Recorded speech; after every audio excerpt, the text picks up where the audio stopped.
Welcome to Chillin' 101. We hope this video helps. You'll begin by verifying iOS and backing up. This protects your layout changes. Next, open settings and adjust display and brightness to choose light or dark. This immediately alters menu contrast.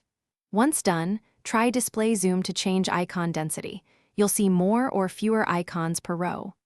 Also open accessibility, right arrow display and text size to tweak bold text, contrast, and color filters. These affect legibility and the overall menu tone, so make deliberate. You'll now refine layout using jiggle mode. Long press any app and drag to reposition, create folders, or delete apps. This changes menu flow.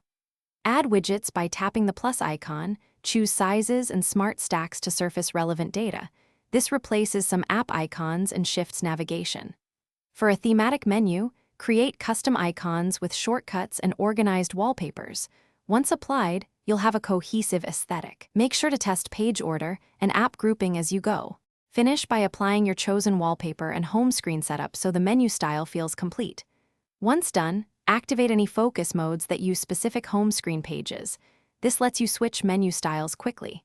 Test gestures, control center access, and the app library to confirm nothing blocks usability. If icons or widgets misbehave, don't panic, reset home screen layout, or restore your backup to revert. If problems persist, force restart the device before contacting support. Thanks for watching. Consider subscribing if we helped you.